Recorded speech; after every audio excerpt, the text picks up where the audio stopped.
y vamos a entrar al consejo de la palabra de Dios. Amén.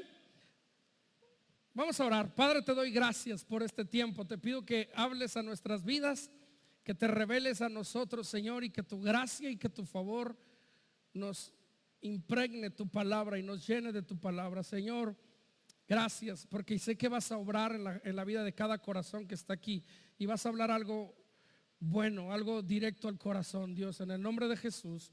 Amén y amén. Yo sé que días atrás yo le dije que iba a estar hablando temas acerca de la eternidad, iba a desarrollar los temas, pero esta semana, justamente ayer, Dios habló a mi vida acerca de un tema que es muy importante que lo hable, porque es algo que la iglesia ha estado viviendo. Yo espero que Dios te hable a tu corazón y voy a hacerle una pausa a los temas de eternidad, porque además estoy orando porque son temas muy buenos, ¿no? Y son temas que últimamente no los hablamos en la iglesia, pero estoy orando para ver si durante esos temas pueden estar los chicos de Close Up, porque es bien importante que ellos sepan de eternidad, de temas de la eternidad. Vamos a hablar, por ejemplo, de la segunda venida de Cristo. Casi no lo hablamos, casi ni lo sabemos. Algunos dicen, ¿y va a venir? ¿No? Cristo va a venir. Muchos de nosotros cantamos y damos gracias y decimos, Señor, gracias porque nos has salvado. Pero luego le preguntas a la gente, ¿y de qué te salvó el Señor? Y no sabemos, porque últimamente no se predica mucho del infierno. Y vamos a hablar del infierno con estos temas. Y vamos a hablar de temas que realmente son fundamento en la doctrina de la fe cristiana.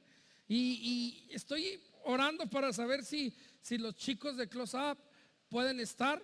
Y entonces eso me va a llevar a otro reto mayor de llevar las prédicas a menor tiempo para que ellos no se aburran, ¿no? Para que ellos puedan entender bien y capten.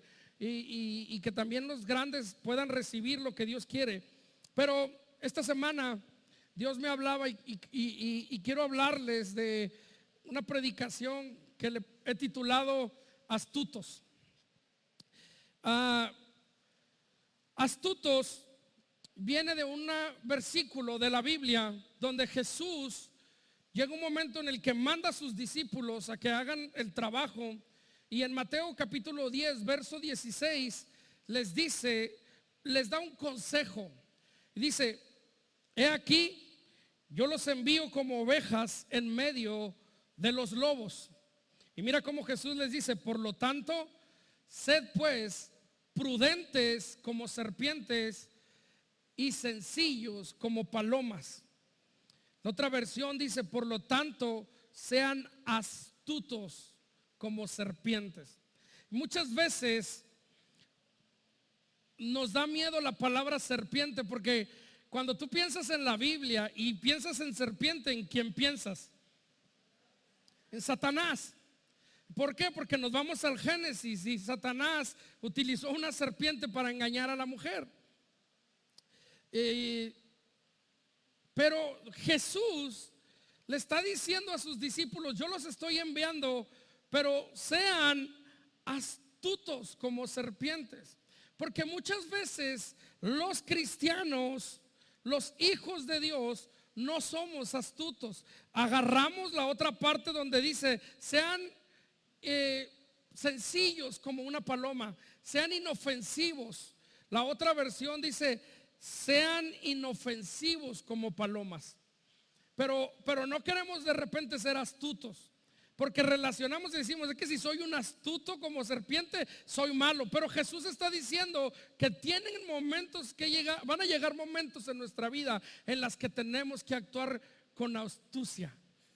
¿Quién decía? No contaban con mi astucia. El Chapulín Colorado. ¿Qué quiere decir astuto? ¿Qué significa astuto? El diccionario dice que astuto es la persona que muestra habilidad para comprender las cosas. Fíjate, para comprender las cosas y obtener provecho evitando el engaño. es la persona que tiene la habilidad para comprender las cosas. Y es que en realidad muchas veces nosotros no somos astutos con lo que estamos viviendo a nuestro alrededor y nos dejamos llevar como palomas inofensivos.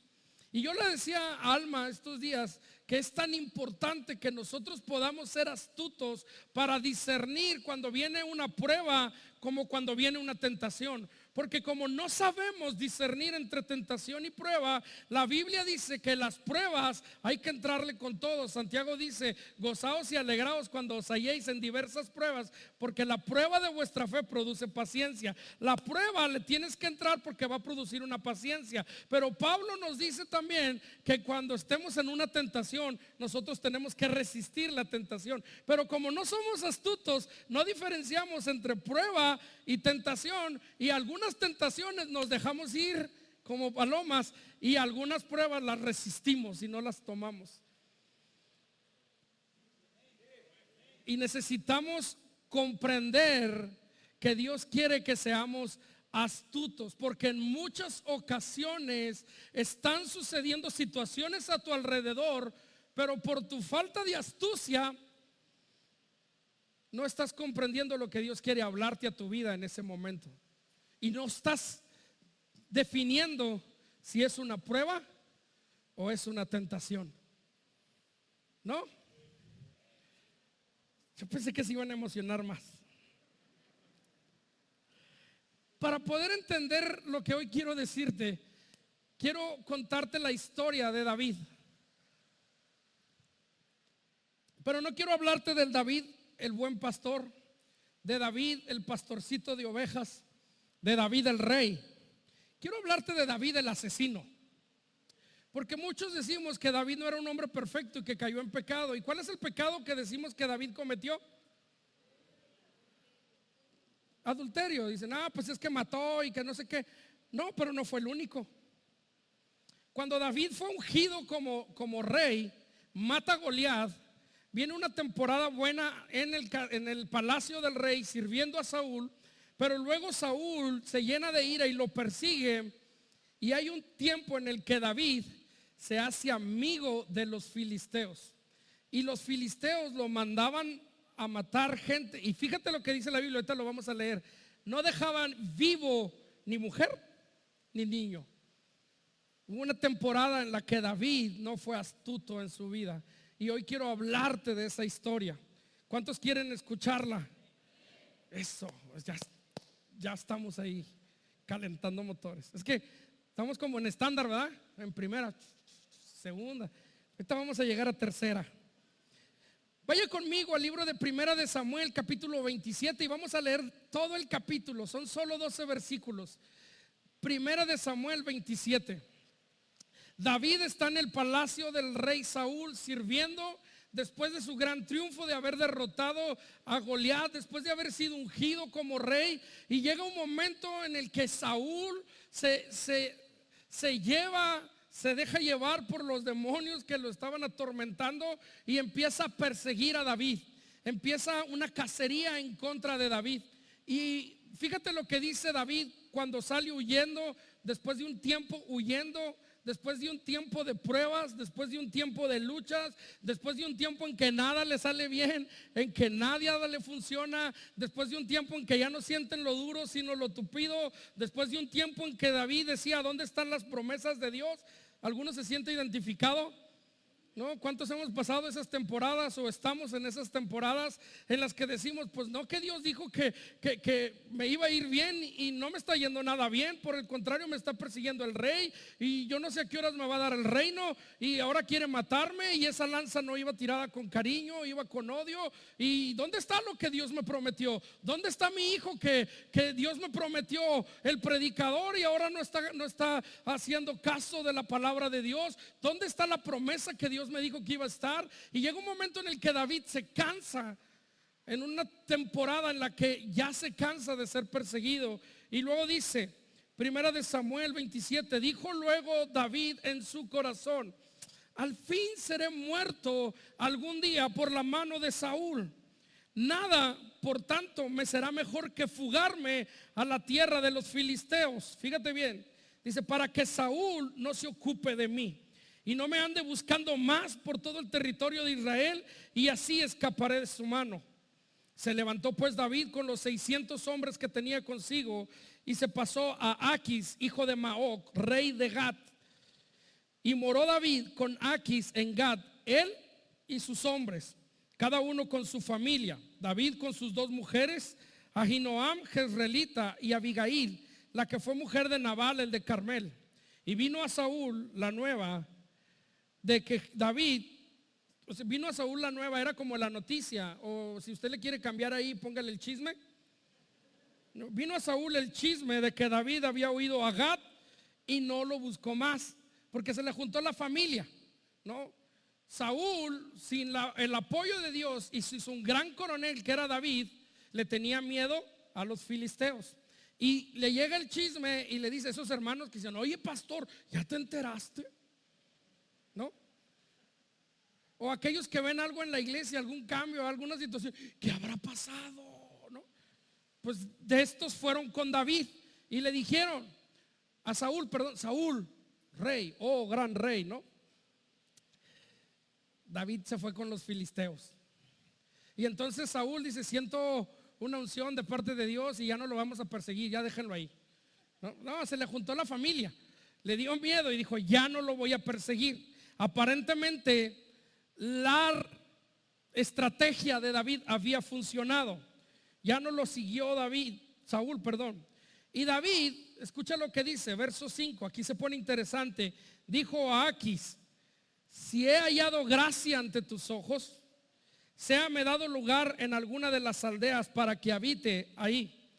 Pues, porque ha de morar tu siervo contigo en la ciudad real. Uy, 2 errores de David ahí. Le faltó astucia. Y Aquis le dio aquel día Siclac, por lo cual Siclac vino a ser de los reyes de Judá hasta hoy. Fue el número de los días que David habitó en la tierra de los filisteos, 1 año 4 meses. 1 año 4 meses. Y subía David, aquí está bien bueno, y subía David con sus hombres, hacían incursiones contra los jesuritas, contra los de Amalek, ¿sí? Verso que vamos, 8.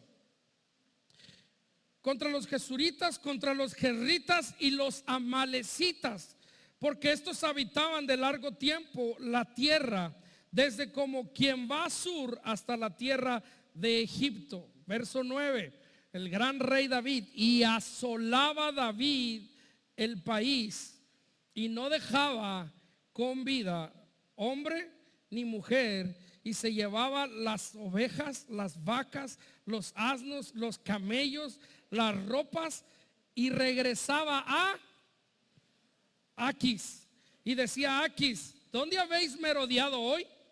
Y David decía, en el Negev de Judá y el Negev de Jeramel, o en el Negev de los ceneseos.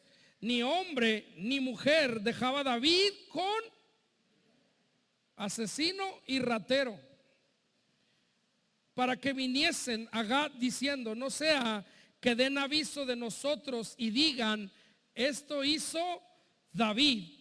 Y esta fue su costumbre todo el tiempo que moró en la tierra de los filisteos. ¿Cuánto tiempo? 1 año 4 meses. Y Aquis creía a David y decía, él se ha hecho abominable al pueblo de Israel y será siempre. Wow. ¿Cuántos habían oído esta historia de David? No, todos lo clasificábamos como el que fue adúltero, pero no como el que mató a su propia gente, como el que robaba a su propia gente. ¿Y cuál fue el punto que llevó a David a cometer estos errores? Porque tú y yo hemos recibido promesas de parte de Dios como las recibió David. David había sido ungido. Habíamos visto su gran tiempo en el que Samuel lo ungió y le dijo, tú vas a ser el próximo rey, como a ti Dios te ha dicho, tú y tu casa servirán al Señor, como a ti Dios te ha prometido, como a ti Dios te ha dado promesas. Pero llegó un momento en la vida que David se desilusionó. en que David se desesperó. ¿Cuántos de los que estamos aquí hoy en día no estamos viviendo una temporada en la que creemos que la promesa de Dios ya no va a venir a nuestra vida?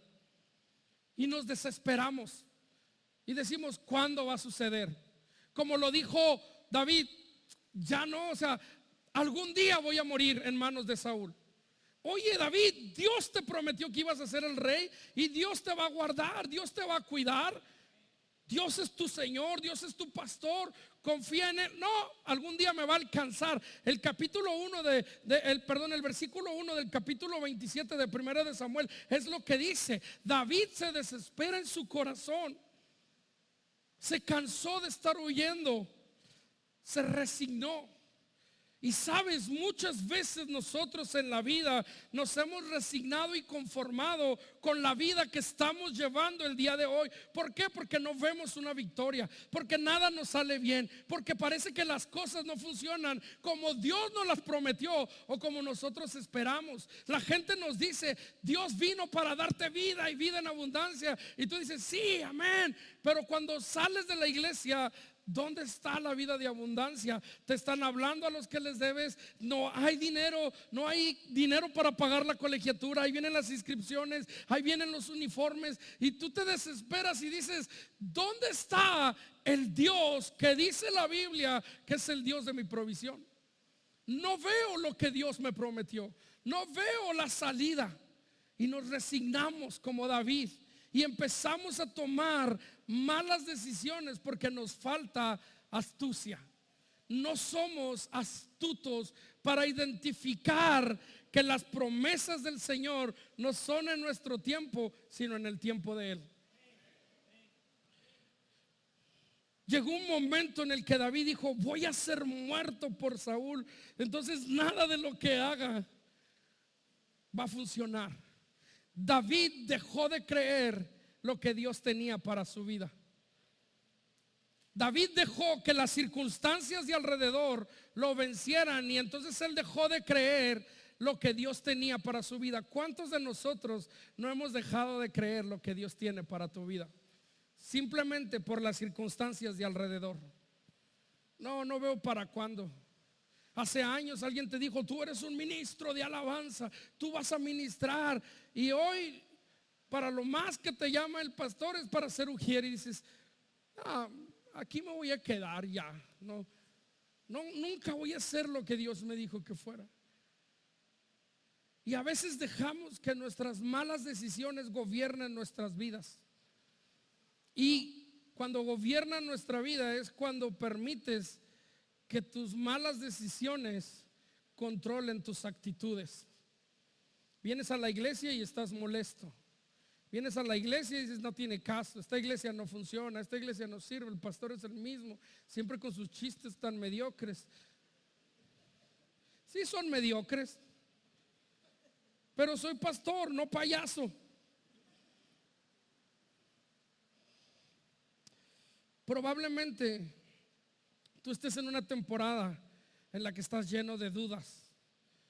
Probablemente tú estás ahorita viviendo una temporada con muchos problemas en tu matrimonio. Es más, han hablado en tu matrimonio hasta de divorcio, en tu familia, con tus hijos, y no ves que las promesas de Dios se cumplen en tu vida. Pero sabes, nunca debes de dejar de tener fe. Nunca debes de dejar de creer lo que Dios te dijo. Nunca debes de olvidar que el favor de Dios está sobre tu vida, aún en las peores circunstancias, aún en los momentos más difíciles. Tú debes de agarrarte con Dios, aún cuando venga el diagnóstico médico y te diga es cáncer. Tú debes de creer que la mano de Dios está sobre tu vida. El Salmo capítulo 30 verso 5 dice, porque un momento será su ira, pero su favor dura toda la vida. Diga conmigo, toda la vida. Cuando venga la duda, dale un aplauso al Señor.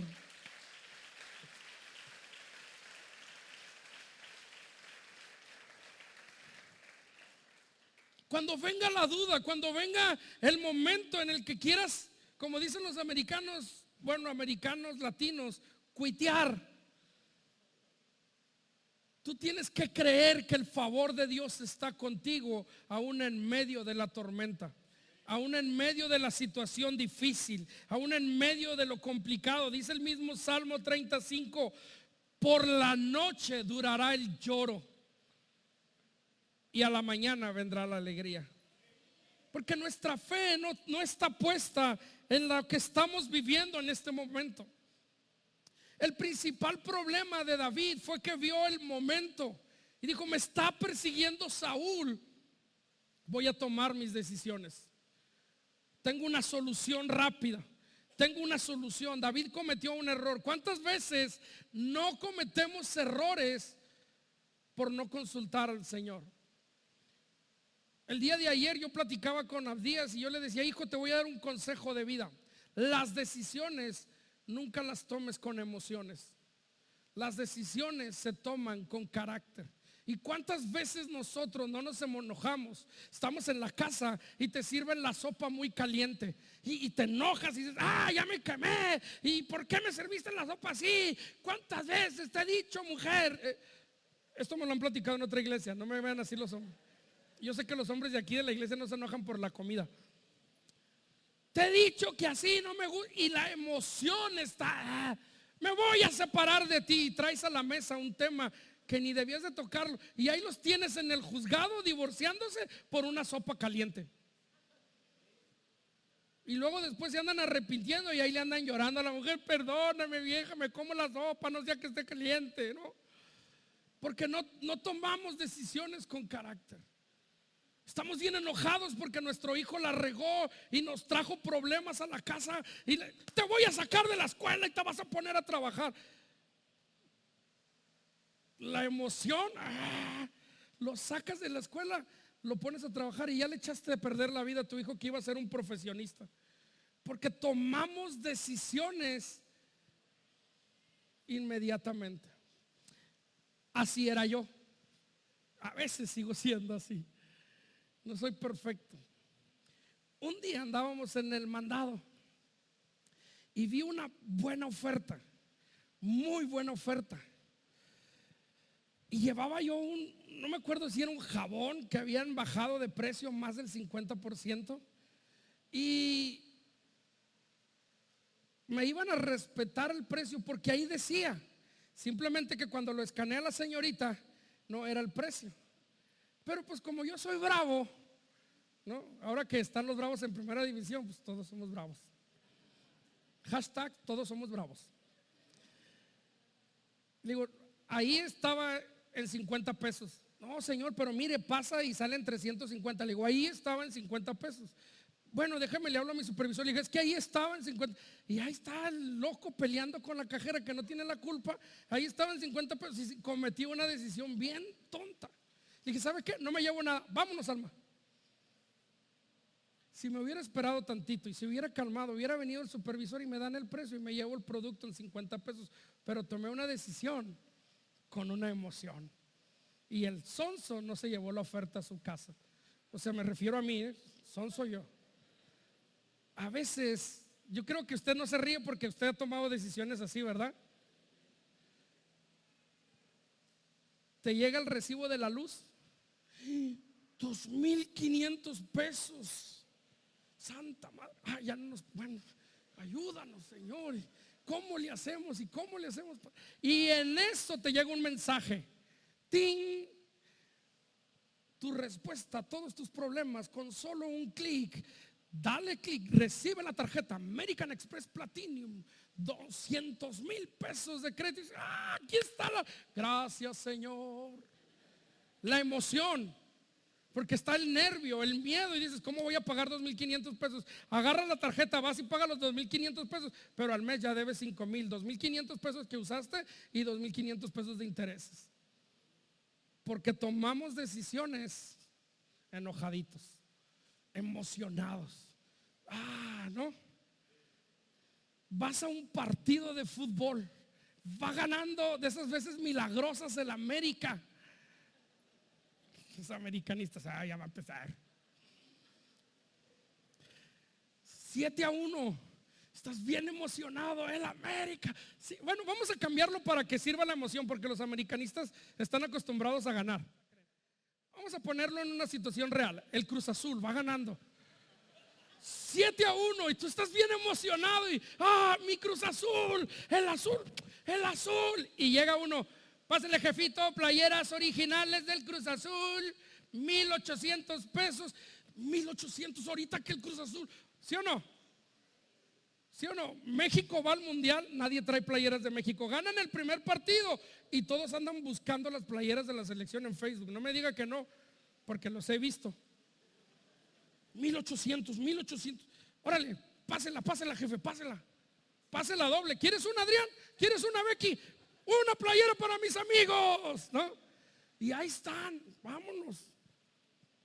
Emocionados, tomamos decisiones. David estaba en una situación emocionado y toma una mala decisión.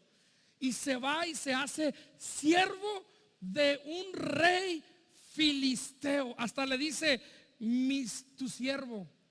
¿Qué quiere que haga tu siervo? Deme un pedacito de tierra. Y sabes, aquí viene lo interesante. Aquí es donde tenemos que ser astutos. Parece que le funcionan las cosas a David. ¿Por qué dejó David? ¿Por qué se fue David con los filisteos? Para que Saúl no lo persiguiera. ¿Y qué crees? No lo persiguió. Porque el placer del pecado es momentáneo. Pecar da placer. Claro que sí. Hay algunos que se quedan callados y el pastor está diciendo una herejía. No, es la verdad. ¿Por qué crees que muchos pecan? Porque les llena de placer, pero el placer que les da el pecado es momentáneo. El placer que te pueden dar las malas decisiones va a ser momentáneo. Es más, vas a tener para picharle playeras a todos. Ya te embarcaste, ya tomaste una decisión, ya te quitaste aparentemente el problema, ya tomaste la solución. Y David parecía que ya había tomado una buena decisión. Dijo, ya Saúl, ya no me persigue. ¿Cuántos le dan gracias a Dios? Porque Dios no tiene robots. Él nos deja tomar nuestras propias decisiones. David no fue a fuerza con los filisteos. David tomó sus decisiones y él se fue para allá. Pero la Biblia nos enseña que cada decisión que tú tomes hay consecuencias. Hay consecuencias. Cuando nosotros pecamos, puede haber un placer momentáneo, pero la consecuencia viene después. Tú no puedes evitar que las consecuencias lleguen. Al principio parece que funciona, al principio parece que va bien, pero no somos astutos para comprender la situación completa y queremos tomar decisiones en el momento y a veces las tomamos, pero la consecuencia viene. Y tarde o temprano la consecuencia llegó a David. David empezó a vivir consecuencias de haber sido hecho un siervo de sus enemigos. Los de Amalek invaden el Negev y a Ziklag, la tierra que le dieron a David, y se llevaron cautivo a sus mujeres y a sus hijos. Vámonos, estamos en 1 de Samuel 27, 28, 29, 30, 3 capítulos adelante. El 28 habla de cuando Saúl va a visitar a la divina de Endor, y el 29 habla de una tregua que empiezan a hacer los filisteos y empiezan a dudar de David. Pero el 30 es a lo que quiero llegar. 3 capítulos más adelante. 1 de Samuel 30, vamos a leer del 1 al 5. Dice, cuando David y sus hombres vinieron a Ziklag al tercer día, los de Amalek habían invadido el Negev y a Ziklag, y habían asolado a Ziklag y le habían prendido fuego, y se habían llevado cautivas a las mujeres y a todos los que estaban ahí, desde el menor hasta el mayor, pero a nadie habían dado muerte, sino que se los habían llevado al seguir su camino. Vino pues David con los suyos a la ciudad, y he aquí que estaba quemada, y sus mujeres y sus hijos e hijas habían sido llevados cautivos. Entonces David y la gente que con él estaba alzaron su voz y lloraron hasta que les faltaron las fuerzas para llorar. Tarde o temprano las consecuencias van a venir. Tarde o temprano las consecuencias de lo que estás haciendo o de las malas decisiones que estás tomando llegaron a la vida de David y van a llegar a tu vida. Qué fuerte, ¿no? David andaba en sus negocios. Mientras él andaba en sus negocios, el pueblo de Amalek se armó y fue e invadió al Negev y a Siclac, la tierra que le habían dado los filisteos a David, y agarraron a la esposa de David y a sus hijos y los llevaron cautivos. Se los llevaron como esclavos. Les quitó su promesa, le quitó lo que Dios le había dado, le quitó su familia. ¿Cuántas veces nosotros no hemos perdido las bendiciones de parte de Dios por las malas decisiones que tomamos? Porque el enemigo no vino para darte vida, el enemigo vino para matar, robar y destruir. Hay alguien que quiere destruir tu matrimonio, hay alguien que quiere ver a tus hijos destruidos, hay alguien que quiere llevarse a tu familia esclava, hay alguien que no quiere que hoy estés en la iglesia levantando tus manos, hay alguien que quiere que la enfermedad te tumbe y eche abajo tu fe, hay alguien que quiere que la situación que estás viviendo en familia te tumbe, te derribe y dejes de creer en Dios. Y ese alguien es tu enemigo. Y ese alguien no está jugando contigo. Y tú necesitas ser astuto para entender que el enemigo quiere destruir tu vida. Y tienes que tomar acciones para poder luchar contra el enemigo.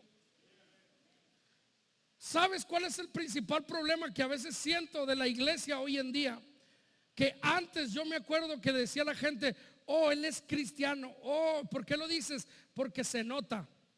Hoy la iglesia se ha difuminado entre la sociedad y ya no notas una diferencia entre iglesia y sociedad.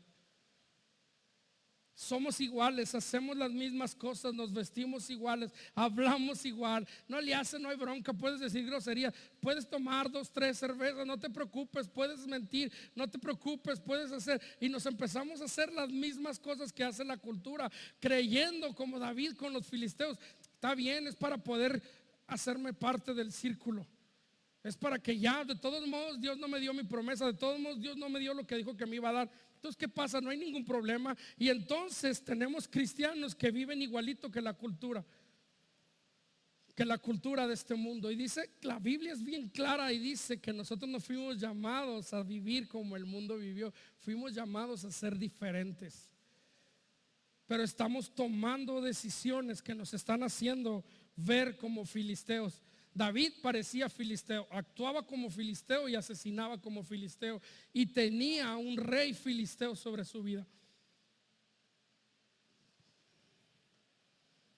Qué fuerte palabra, ¿no? Muchos de nosotros hoy en día estamos viviendo las consecuencias de las decisiones que hemos tomado y le estamos echando la culpa a Dios. ¿Por qué Dios permite esto en mi vida? ¿Por qué Dios me trajo esto a mí? ¿Por qué Dios hace que yo viva esto? Y muchas veces no es Dios, son las consecuencias de las decisiones que tú tomaste. Cuando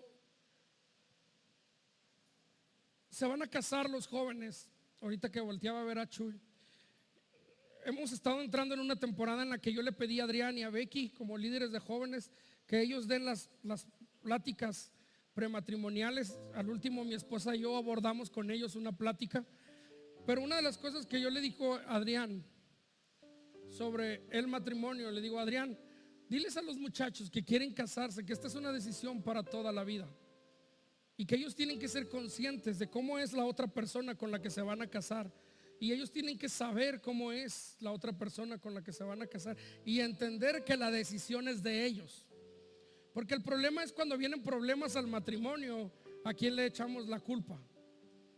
Somos como Adán, la mujer que tú me diste, y como Eva, es que el hombre que no supo detenerse, y le echamos la culpa a Dios de nuestras propias decisiones.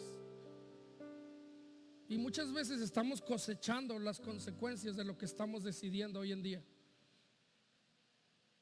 No te preocupes, mira, es que todos los demás lo hacen. Mira, fíjate que esto. Y estamos viviendo en una línea tan delgada. Yo mismo la estoy viviendo con mi familia, en un momento tan delgado que yo le he dicho a mi esposa: tengo miedo de las decisiones que voy a tomar o de los permisos que voy a dar,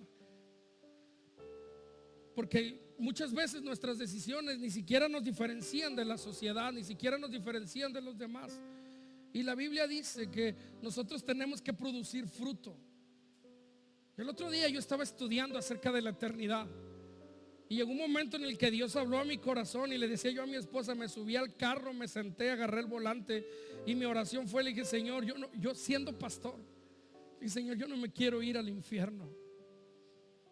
Yo no me quiero parecer al mundo o como el mundo está actuando. Yo no quiero hacer eso.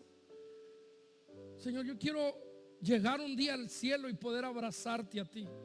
Pero muchos de nosotros hoy en día no somos conscientes de la eternidad y estamos tomando decisiones que nos hacen vivir bien en esta temporada, en este momento, como David tomó decisiones que lo hacen estar bien en ese momento. Llegó un momento en que cuando le fueron cautivos su esposa y sus hijos, en el capítulo 30 tú puedes leer, David tuvo temor porque la gente, sus hombres hablaban de apedrearlo, sus hombres hablaban de matarlo. Pero hoy no te quiero nada más hablar de este punto. Hoy quiero decirte que David pudo tener la gracia y el favor, y cómo lo hizo para poder recuperar lo que había perdido y lo que el enemigo le robó. Por eso David escribe después el Salmo 18, donde dice, al campo enemigo yo fui y tomé lo que me robó. Porque tú y yo, Dios nos ha dado la gracia para tomar lo que el diablo nos ha robado. Cuando yo estoy enfermo, yo no digo mi enfermedad. Yo digo, esta enfermedad yo no la quiero, no es mía. Es algo que me está pasando, es algo que me está sucediendo, pero te la dejo a ti, Señor. Yo no quiero esta enfermedad. Tú hazte cargo, tú moriste en la cruz por ella, tú fuiste azotado por mis rebeliones. Tú, por favor, Señor, yo no lo quiero. Y David se pudo dar cuenta que le había regado y que había llegado un momento en su vida. Y yo quiero leerte el verso 6 de 1 de Samuel hasta el 8. Dice, y David se angustió mucho porque el pueblo hablaba de apedrearlo, pues todo el pueblo estaba en amargura de alma, cada uno por sus hijos y sus hijas. Mas David se fortaleció en Jehová Dios. Mas David se fortaleció en Jehová su Dios. Wow.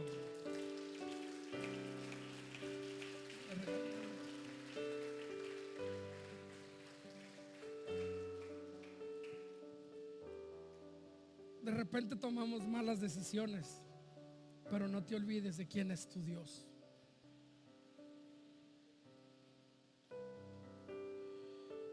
Verso 7. Y David dijo al sacerdote Abiatar, hijo de Ahimelech, yo te ruego que me acerques el efod.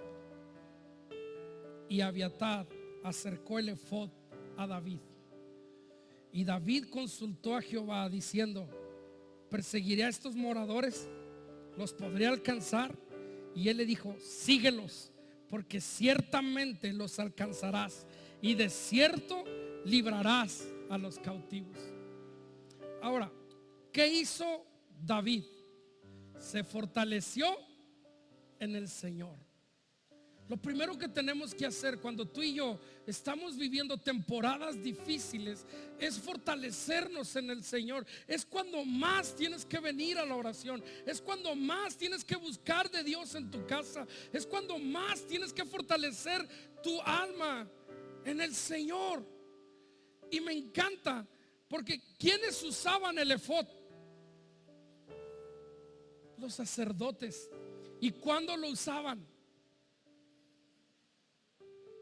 Cuando iban a adorar al Señor.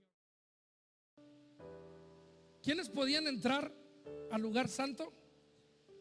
Los sacerdotes. Y fíjate que aquí todavía no viene Jesús y rompe el velo, ¿cierto? Pero David entendía algo, un principio bien básico.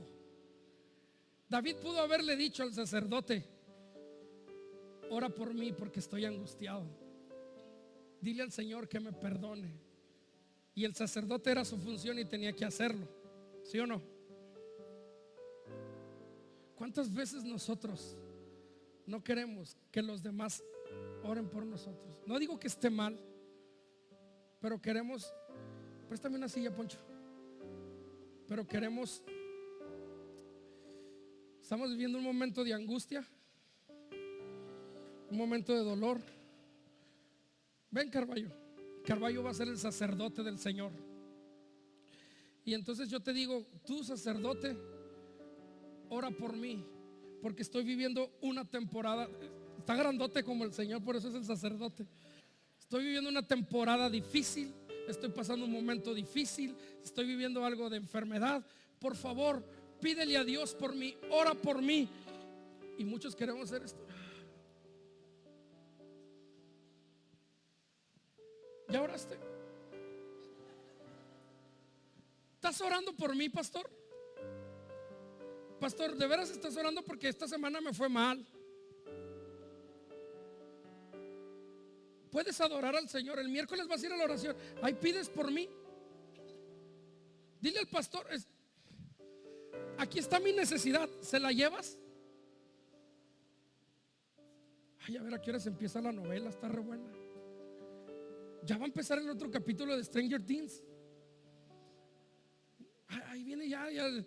Hay algunos que ven otras cosas más nacas, como Narcos. ¿Cómo le irá al Señor de los cielos? Es que es bíblico.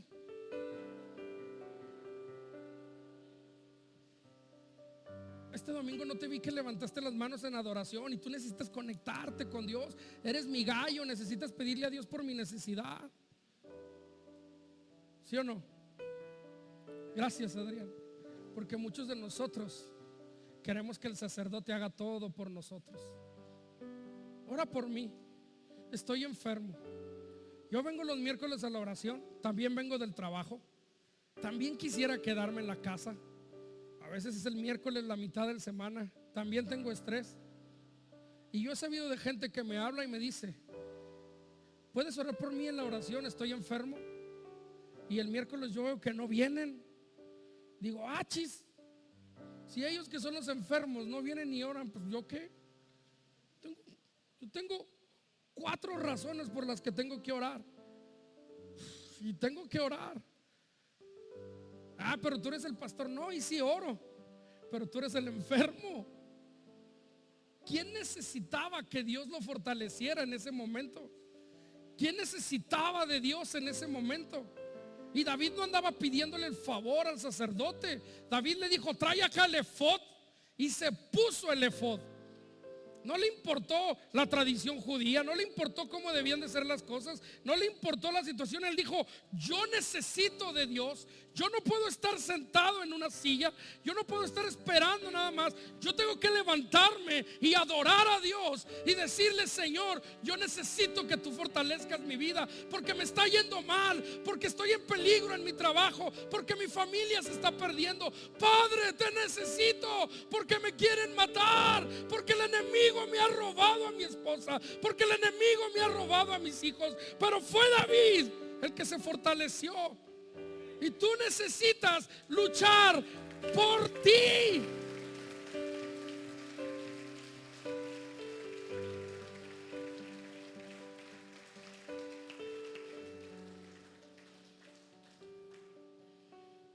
Fortalecerse en el Señor, rendir adoración, buscar el rostro de Dios. Vamos a leer el verso 15, 30, primera de Samuel 30, 15, y con esto voy terminando.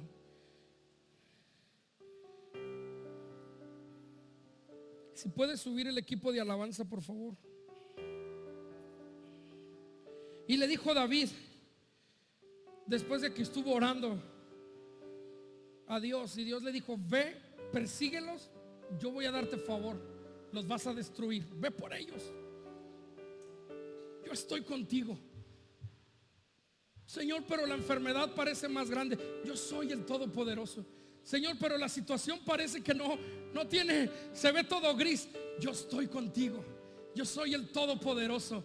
Yo voy contigo, yo peleo la batalla por ti. Tú necesitas levantarte, te necesitas fortalecer en el Señor. Ve, David, con ellos.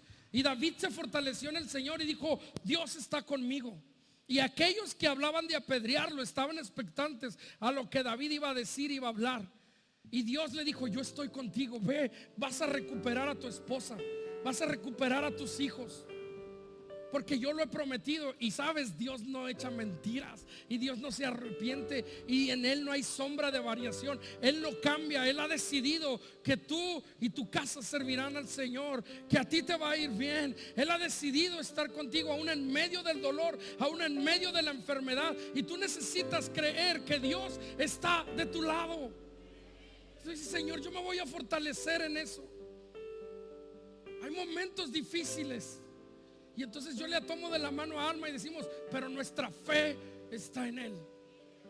Nuestra fe está anclada a Él y no se va a mover en momentos difíciles, en momentos complicados, en momentos de angustia, en momentos de dolor.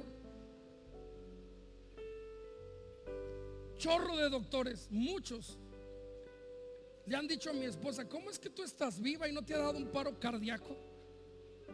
Algunos de ustedes les hemos enseñado las fotos. A Alma le sacan un frasquito así de sangre, y cuando después de que se hace frío y lo coagulan y todo, la mitad es grasa. Y le dijeron: esto está corriendo por sus venas. ¿Cómo es que tú?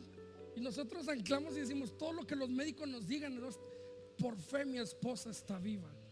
Por fe mi esposa, porque Dios la sostiene, y nos agarramos de Dios. Y a veces es difícil, a veces se desespera, a veces llora, a veces estamos desesperados, pero nos tomamos de la mano de Dios y decimos: nos fortalecemos en el Señor. Venimos a la oración y levantamos las manos, y no nos da vergüenza. Es que son los pastores decirle a la gente: oren por nosotros, necesitamos de sus oraciones. Hay gente que está pasando por un valle, por un desierto, y no le quiere decir a los demás para que no me pregunten. Estás solo en ese valle, cuando Dios te dio una familia para que ore por ti y que te fortalezcas en el Señor.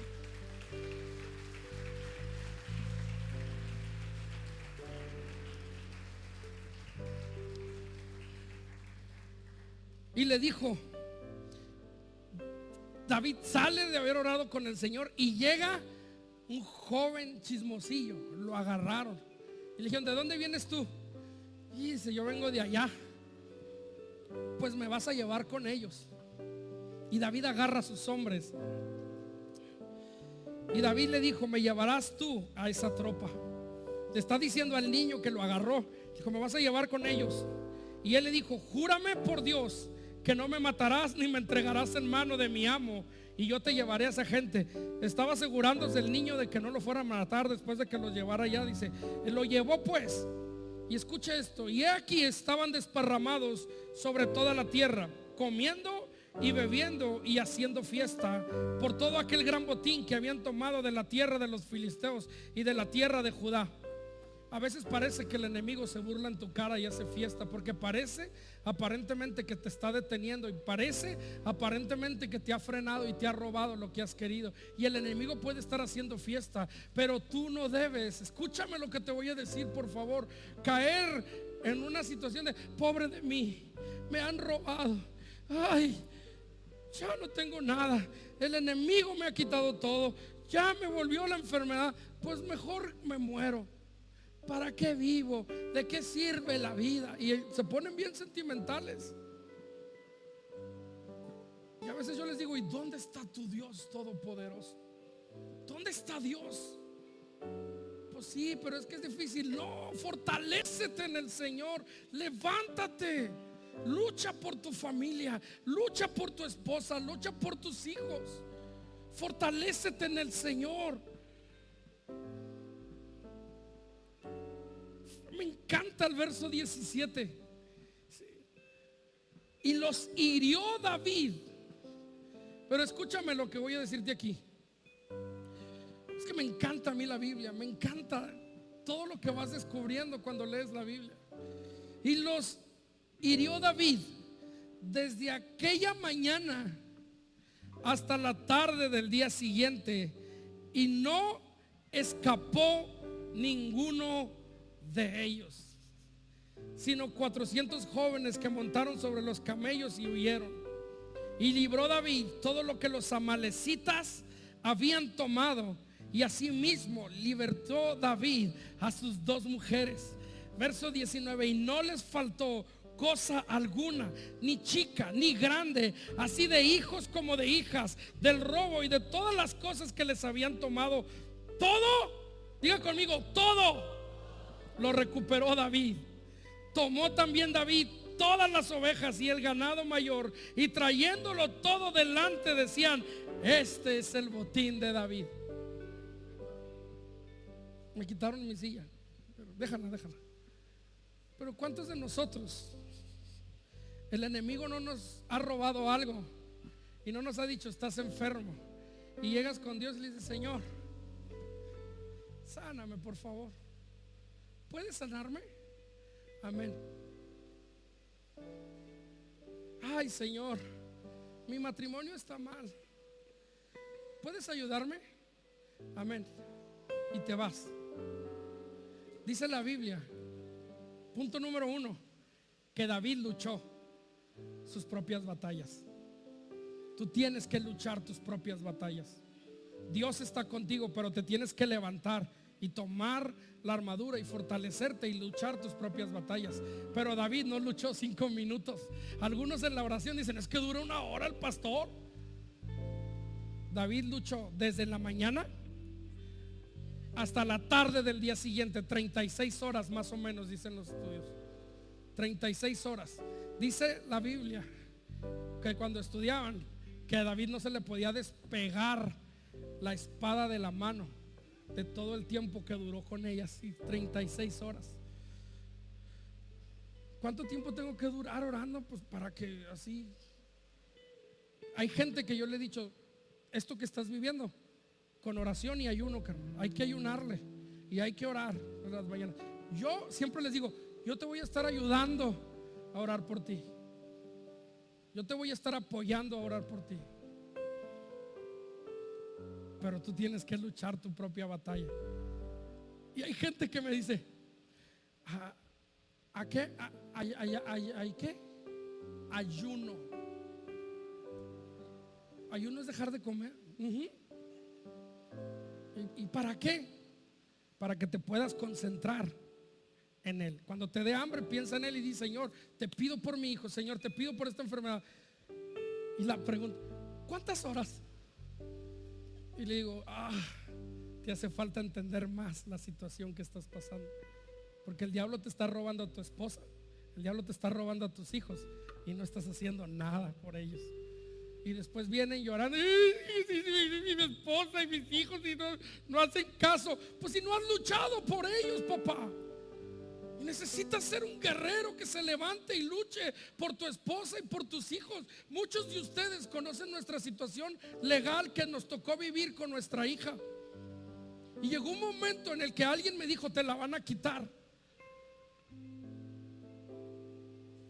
Y mi esposa es testigo que yo no dormí esa noche de rodillas y dije: esa niña es mi hija y el diablo no me la va a quitar, y el diablo no me la va a quitar. Y me fortalecí en el Señor, y nos fortalecimos en el Señor, y luchamos y guerreamos. Pero esa lucha ni siquiera nuestros pastores la supieron en la noche, la supieron hasta el día siguiente, que yo la pasé en la noche de rodillas luchando por la vida de mi hija. Hace muchos años nos operaron a Abdías. Este se mueve como un loco cuando duerme. Tenía el suero puesto. ¿Y cuántos a veces no se nos va la noche y no oramos por nuestros hijos? Esa noche se movió y se zafó el este. Cuando se zafó, empezó el brazo a chorrear sangre por todas las. Si yo hubiera estado dormido, se me desangra. Pero esa noche yo estaba orando por él, viéndolo, y en cuanto se movió y se sale, le agarro la de esta y como puedo le toco a la enfermera y le digo: se le zafó la de esta. Y dice: qué bueno que estaba despierto, porque si no el niño se les desangra. Y muchos de nosotros estamos teniendo problemas, estamos teniendo situaciones difíciles y no somos astutos como serpientes, y oramos y luchamos por lo que el enemigo nos quiere robar. Lucha por tu familia, lucha por tus hijos. David tuvo que ir al campo enemigo y luchó 36 horas para recuperar todo. ¿Cuánto tiempo tienes que luchar tú? A lo mejor pueden ser años, pero fortalécete en el Señor. No puedes dejar que el enemigo te robe lo que ya te dio Dios. Y te tengo una buena noticia. Probablemente tú estás diciendo: es que el enemigo ya me robó. Te voy a decir una buena noticia: lo vas a recuperar, y más, y más.